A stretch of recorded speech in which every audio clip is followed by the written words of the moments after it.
एक पाकिस्तानी नौकरी के लिए आया था यहाँ पर, उसको ये कहने में शर्म आ रही थी जॉब इंटरव्यू में कि मैं पाकिस्तानी हूँ। उसने कहा अरविंद भाई मैं इंटरव्यू में ये बोलकर आया हूँ कि मैं इंडिया से आया हूँ, कि टेररिस्ट मुल्क आप हैं, दुनिया भर की बैंड टेररिस्ट ऑर्गेनाइजेशंस आपके यहाँ पे पाई जाती हैं जनाब, हिंदुस्तान में नहीं पाई जाती। आपको शुक्र है वाजपेयी साहब याद तो आए। आज मोदी साहब जब आपसे थोड़ा सा एकदम सख्त होकर बात करनी शुरू की है तो आपकी चीखें निकल। और इंडियन जर्नलिस्ट हैं न्यूजीलैंड से। अरविंद, आपका भी बहुत शुक्रिया ज्वाइन करने के लिए। भारत इल्जामात लगाता है, पुलवामा हमले में हमने देखा कि पाकिस्तान पे इल्जाम लगाया गया था, मगर भारत सिर्फ इल्जाम लगाता है, सबूत पेश नहीं कर सकता। भारत और अपने आप को कितना एक्सपोज करेगा, बेनकाब करेगा दुनिया के सामने, चाहता क्या है भारत? भारत ने फिर इल्जाम पाकिस्तान पर लगाया है और भारत का मौकिफ है कि जी LOC से पाकिस्तान वहां दहशतगर्द भेज रहा है। अगर ऐसा है तो फिर कश्मीर में इतनी फौज लगाने का क्या फायदा, इतनी सेना लगाने का क्या फायदा, जब वो सरहदों पे खड़े होकर कुछ कर ही नहीं सकते। एक बाबरी मस्जिद है जिसका आप बार बार जिक्र करते रहते हैं। मैं आपको ये बता दूं, हिंदुस्तान के हिंदुओं के हर शहर के अंदर, हर मुकद्दस शहर के अंदर हमारे जो मस्जिद हैं वो मंदिरों के बराबर शाना बशाना खड़ी हैं। अब एक हमारा ये मुतालबा रहा है कि भगवान श्री राम की पैदाइश अयोध्या में हुई है, उस बाबरी मस्जिद के नीचे हुई है, तो एक ही जगह पे राम पैदा हो सकते हैं। हिंदुस्तान की हर मसाजिद के नीचे से तो राम नहीं पैदा हो सकते थे। तो मुसलमानों को चाहिए था कि वो गंगा जमुना तहजीब के चलते और हिंदुओं को वो जगह दे देते। अगर मसला होता आपके यहाँ पर तो आपने तो मौका भी नहीं देना था, ना कोई मुकदमा होता, ना ही कोई अदालत लगती, आपने फैसला ऑन द स्पॉट करना था, जैसा 47 में आपने किया। अब आ जाते हैं मोदी साहब पे, तो मोदी साहब को हमारे कोर्ट्स ने बिल्कुल उनको हर जो आपने इल्जाम लगाया उससे बरी किया है। अब बार बार एक जो घिसा पिटा रिकॉर्ड बजाने का कोई मतलब नहीं बनता। अब आ जाते हैं आपके सवाल की तरफ। तारिक, आप जरा इसका जवाब मैं आपसे लूंगी, आपकी बारी पे जरा पॉइंट नोट कर लें जी, कि भारत में वाकई इंसाफ है क्या, भारतीय अदलिया के बारे में क्या आपकी राय? तारिक, मैं आपकी तरफ आऊंगी, पहले मुझे जी आप कंप्लीट करें, फिर मैं अली रजा की तरफ भी आ रही हूं जी। बड़ी मेहरबानी।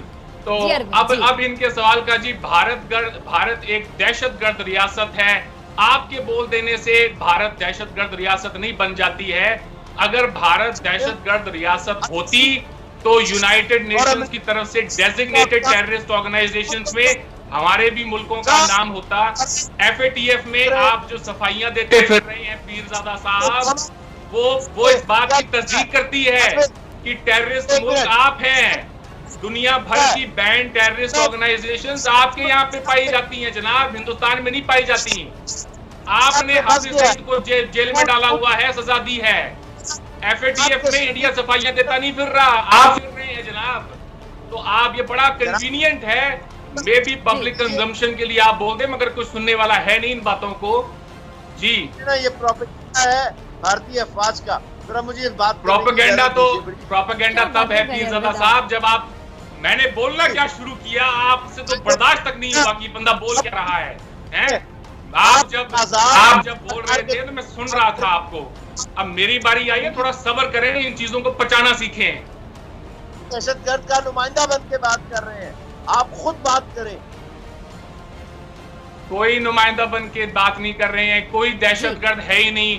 हमारी तारीख है, हम दुनिया में जहां भी जाते हैं हमारा नाम है। क्या आप जो बातें कर रहे हैं इनका कोई सरो पैर नहीं है साहब। आपके जो मन में आए आप बोलते रहें। क्यों पाकिस्तानी आवाम से झूठ बोल रहे हैं? थोड़ा शर्म करें। नहीं है, 800 मिलियन भारतीय वो है जिनके पास रोटी नहीं है, उनके चेहरे गड़े हुए हैं, उनकी खाल आंखें जो है धसी हुई हैं। ये भारत का चेहरा है असल में। एक पाकिस्तानी नौकरी के लिए आया था यहाँ पर, उसको ये कहने में शर्म आ रही थी जॉब इंटरव्यू में कि मैं पाकिस्तानी हूँ। उसने कहा अरविंद भाई मैं इंटरव्यू में ये बोलकर आया हूँ कि मैं इंडिया से आया हूँ। आपके पाकिस्तानी लोग जो बाहर के मुल्कों में जाते हैं वो इंडियन रेस्टोरेंट बोलते हैं, वो पाकिस्तानी रेस्टोरेंट नहीं बोलते, पाकिस्तानी हर जगह पाकिस्तानी ही कहलवाते हैं। कोई नहीं कहलवाता। फिजा, डॉक्टर फिजा, आप जब सड़क पे चल रही होंगी ना तो किसी से कोई गोरा जब आपको देखेगा तो वो यही कहेगा कोई हिंदुस्तानी जा रही है, कोई ये नहीं कहेगा पाकिस्तानी जा रही है। इस मुगालते में ना रहें। अब आगे चलते हैं कि इन्होंने कहा कि जी DNA टेस्ट करवा लें। इन्होंने कहा कि हम आपकी आर्मी वहां पे पैलेट गन इस्तेमाल करती, मैं एक करके सबका जवाब देना चाहूंगा। आपको शुक्र है वाजपेयी साहब याद तो आए।